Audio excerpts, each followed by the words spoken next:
Hey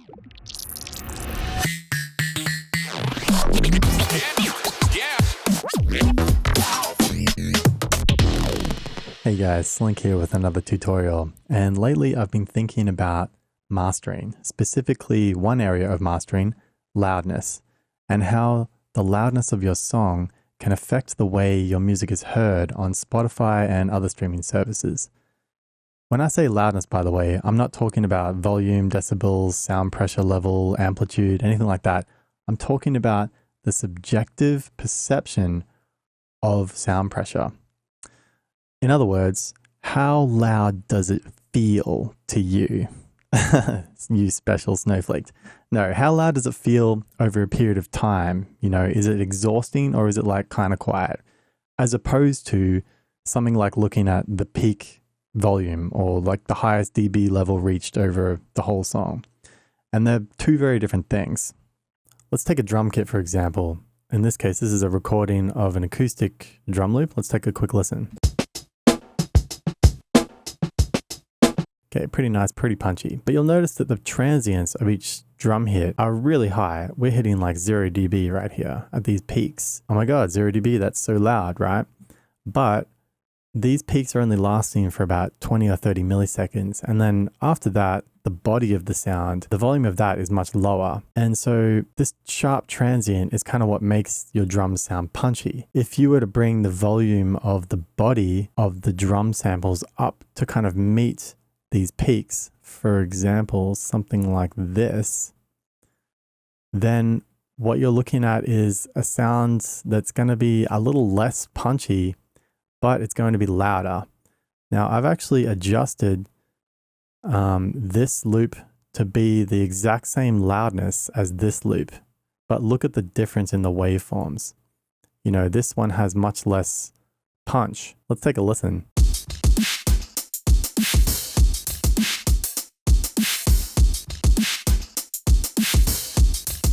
So that's -5 dB when we're talking about peak volume, but when we're talking about loudness, it's the exact same as this loop here.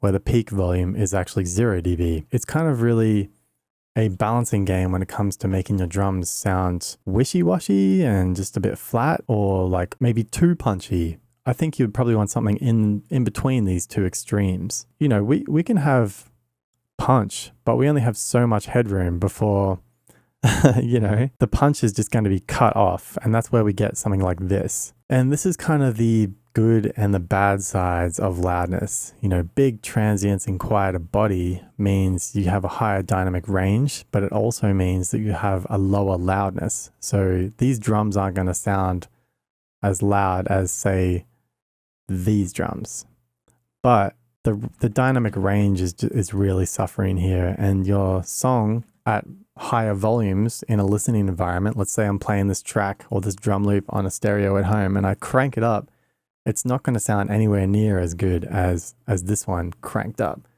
because of that punch, man. All right, check this out. This is really interesting. So I went to Spotify and played 2 songs and then recorded them directly into Ableton. On this side, we've got a 2013 dubstep song by Kill the Noise, and this side we have a 1978 Michael Jackson song, PYT. And look at the difference in those waveforms. It really made me wonder, what the hell is going on here? Why do they look so different? Well, it turns out that Spotify has a really neat way to improve the listener experience for Spotify users by normalizing the loudness of all the songs. Wouldn't it suck if you were listening to your Spotify playlist and one song is really quiet, and the next song is really loud, and then the song after that is really quiet and loud, and you're always adjusting the volume? It'd be a pain in the ass. So what happens when you publish a song on Spotify is that Spotify listens to the song and analyzes it for a loudness value, and then changes the amplitude of the song to meet that target of a normalized loudness. So in this case, with the dubstep song, you know, it probably came in looking something like this, and they were like, bro, that's way too loud compared to everything else on Spotify. So we're going to turn it down to match the same volume as everything else. Or when I say volume, I mean loudness, the same loudness, the way it feels. okay? And you can actually measure the loudness using a couple of different measurements. The way that Spotify does it is by using LUFS. And LUFS you can measure using this free plugin called Julian Loudness Meter. And I happen to have the pro version because Julian gave me a free version. Thank you for that, bro. But let's listen to the Kill the Noise song. Look at this. We're hitting -12 LUFS. And when I say listen, I mean analyze it, because I'm not trying to get copyright flagged here. -12. So let's take a look at Michael Jackson now. About the same, a little less, -13, okay? So imagine when this came into Spotify, it was looking something more like this. What kind of loudness value are we dealing with here? -8, -9, really loud, okay? So it's been turned down to match a normalized value of 14, -14. LUFS is kind of what the goal is when it comes to releasing something on Spotify. Every streaming service has their own thought on what the normal should be as far as loudness goes. So you can check in this plugin what kind of values you're aiming for. But it looks like a good value to go for is -14.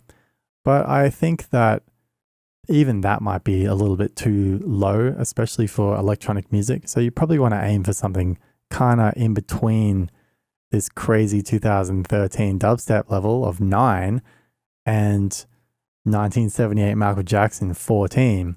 I would aim somewhere around 11 or 12 for a nice, loud and punchy sound. Because what we're looking at here is extreme amounts of punch. If we take this song and play it on Spotify, but then turn up our stereo system at home, it's going to sound a lot better at higher volumes because we've got that punch. This song over here, on the other hand, is just going to be a wall of sound when we turn it up. There's going to be no dynamic range, and it's just going to be fatiguing for your ears. It's not going to be as satisfying to listen to. Now, you might also be thinking, hang on, LUFS, what the hell is a LUFT? I thought we were using RMS. And yeah, you're right, we used to use RMS, but now everyone uses LUFS. The reason for that is kind of complicated, and we'll get into that. But let's just take a look at what kind of RMS readings we get on these two songs as they are right now. I'm just using Ozone 9 because it has a nice RMS reader here. And it looks like it's jumping around from -7 to -11 to 12 I saw for a second there, 10, 8. This is really inaccurate, isn't it? Let's take a look at this. 11, 20 for a second there, 12, 10, 15, 12, 11, 17. It's hard to get a clear value. It's hard to see how loud is this really with RMS. So let's talk about RMS versus LUFS and what are the differences. So what is RMS? How is RMS calculated? Well, it stands for root mean square, which as you can see here is defined as the square root of the mean square. So what that means in English, and for us audio people, imagine taking a chunk of the song like this, and then you divided that chunk into a few different slices. Then you measured the peak amplitude of each slice, the decibel reading, and took that decibel reading and times it by itself or squared it. And you did the same calculation for every slice you had and then added them all together. Then you took that and divided it by the number of slices that you have, in this case 4. Then you square root it and you've got the root mean square. Basically, you'd be left with some kind of an average amplitude reading. It does a pretty good job at kind of roughly estimating how loud it feels, but it doesn't do a perfect job when we're talking about music. When we're talking about something simple like a sine wave or a square wave, yeah, it's going to be a really accurate reading because we're dealing with simple waveforms here. But for music, it's just not accurate enough. You have to consider how the human ear actually hears this audio that we're talking about. You know, we're not just talking about numbers, we're talking about how loud it feels. So we need to consider how the human ear is sensitive to certain frequencies and not as sensitive to others. For example, here, this is an actual graph of how sensitive the human ear is. And you can see right here, it's more sensitive around the 4K hertz area of the frequency spectrum and less sensitive down here in the bass frequency area. And I can demonstrate this by playing a tone at 4K hertz. Isn't that great? Doesn't that feel good? That feels pretty loud. I mean, that's a pretty annoying and loud feeling tone, I would say. Let's play something a little less abrasive, like 90 hertz. Yeah, and that's chill. We played that tone at the exact same volume. I'm okay with listening to 90 hertz at that volume. 4K is a little bit more fatiguing, I gotta say. What we really need is a measurement of loudness that takes into consideration the sensitivity of the human ear and what frequencies we are more sensitive to, because that plays a role in how loud things feel. So the main difference between LUFS and RMS is basically LUFS are just a little bit more sophisticated. We're still dealing with a root mean squared style of calculation, but either side of that, we have a little bit more sophistication, some extra steps to try to make it a little bit better of a how loud does it feel number, okay? So this is a white paper outlining the algorithms used to calculate a LUFT. And if we scroll down, there's a little checklist here, which kind of shows you how a LUFT is calculated. So first we do something called K frequency weighting, and I'll explain that in a sec. Then the mean square calculation for the left and right channel. Then we do some surround sound channel summing or something, and then we do some crazy gating. So first, to explain this K frequency weighting, we can scroll down here. It goes through two stages. This is stage one. It puts the audio signal through a high shelf. So we're boosting above 1000 hertz here at a little kind of ramp by 4 dB. And that kind of coincides with the human ear sensitivity is boosted around this area, okay? Stage two of the frequency weighting, the K frequency weighting, is a high pass filter. So we're cutting lows, we're decreasing the volume of our low frequency spectrum under 100 hertz or so. That's 100 hertz. This is 10 hertz. And everything in between, okay? And that also kind of mimics what we're seeing here. We're giving more and less value to certain frequencies to, you know, more accurately perceive how loud stuff feels, okay, by the human ear. Then, as I mentioned, I would explain this gating 4 millisecond block thing. Basically, this one was a little bit hard for me to understand, but from what I can tell, we are cutting the sound up into 400 millisecond blocks and then overlapping them. But depending on the volume of each block, we're handling those blocks differently. So I'm not really sure what's going on there, but it sounds pretty fancy. And you can have a look at this math. Yeah, this is something about the blocks here. I'm not really sure what's going on there. Around here somewhere, there's a simplified version here. Here we go. So you can see that we bring the left signal in, we K filter, we K frequency weight it. I forget what that one means. Then we do the mean square. This Z thing is the blocks, I think. No, this Z thing is, geez, I can't remember. But as you can see, it's a lot more sophisticated than just simply calculating the mean square. And that's why LUFS are much more accurate in giving you a perceived loudness value. I found this interesting while I was reading this loudness page on Wiki. They mention these other standards that are supposedly more modern, and they take into account even more factors such as onset rate, time variation and stuff. I went and looked up this Nord test one, and yeah, they're talking about onset rate, level difference, impulse, and there's all this crazy math in here. And I guess their goal here is to create an even better method of calculating how loud something feels by taking into account the onset or the impulse of a sound, like basically like taking into account the transient of sounds. And I found that really interesting. So I wonder if like sometime in the future, we'll be using something different from LUFS that's even more accurate. But one thing that they mention on that wiki page, yeah, and like they might even talk about spectral masking. I'm like, spectral masking? What the hell is spectral masking? Anyway, I looked up spectral masking and found this neat article, and it basically just, here's that graph again about the sensitivity of your human ear. It basically just talks about the human ear and how it works, and the Coachella of your ear is basically a really good frequency spectrum analyzer. And what happens is when you're listening to a sound at a certain frequency, for example, this frequency, and it's quite loud, if there's also at the same time another sound that's kind of quieter than that and almost the same frequency, it'll be really hard to hear this frequency because of the way the human ear works physically. Okay, you know, that would also have a role in deciding how loud things feel, I would guess, especially when we're talking about music, which has all of these frequencies covered. So imagine the masking contours everywhere.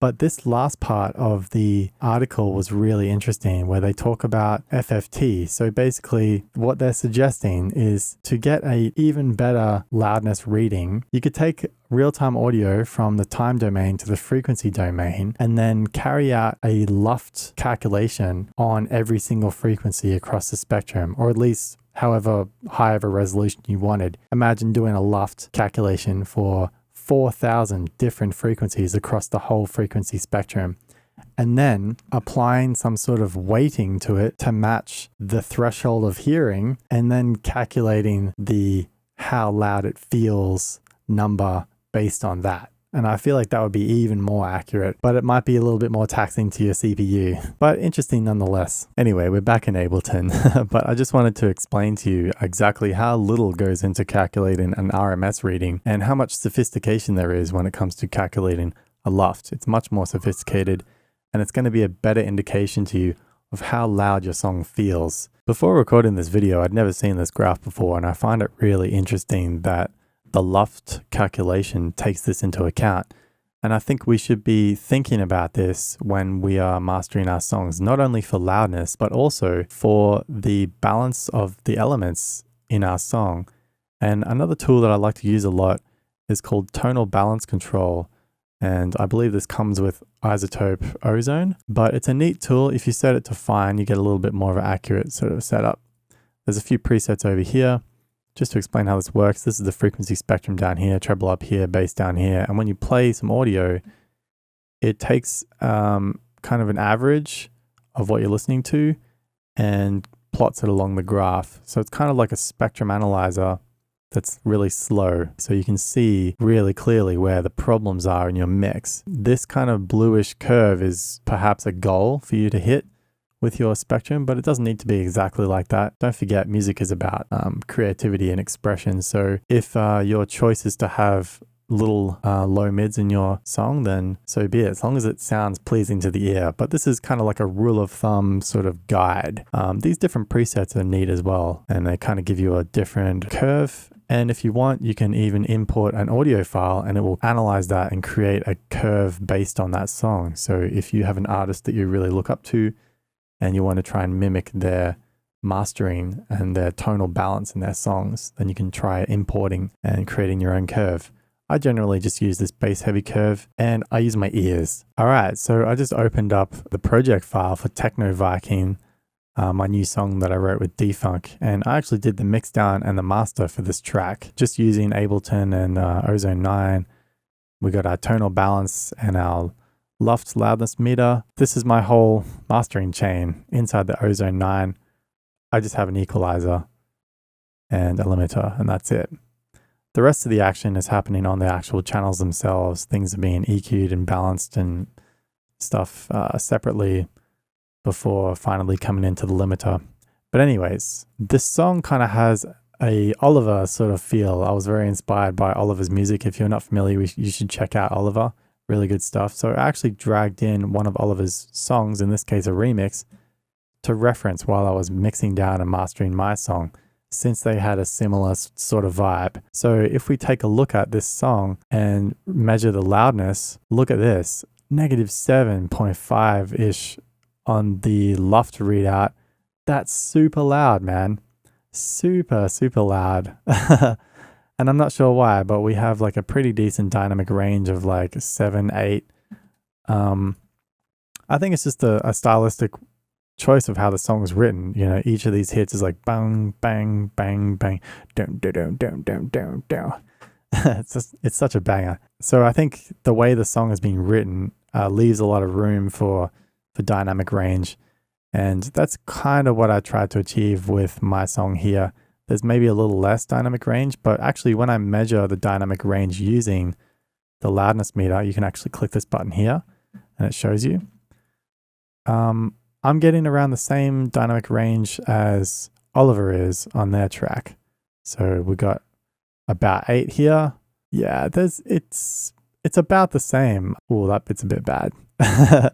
But hey, I did my best, okay? I'm not the most ultimate master mixdown guy. I think I do a pretty decent job most of the time. I do have quite a lot of limiting happening. It's probably too much in hindsight, but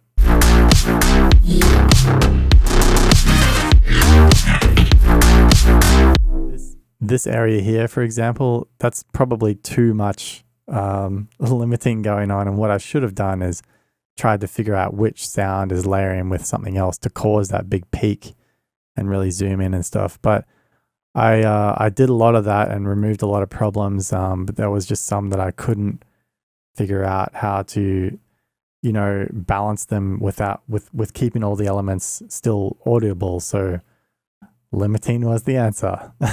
Then on the tonal balance control, you can see I'm using the bass heavy preset here.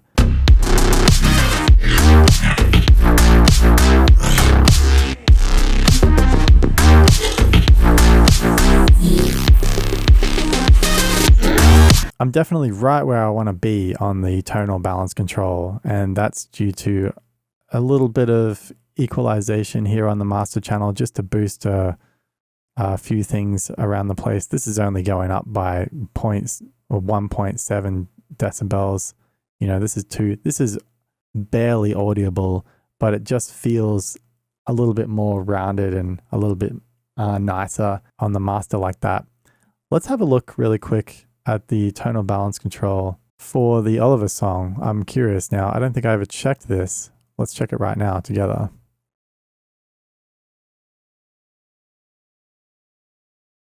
Yes, very nice. Nice and flat. Maybe a little bit more treble than I had in my song, but this is, look at that bass. That's nice. This is a really, really good master and a really great mixdown. That's perfect, I gotta say.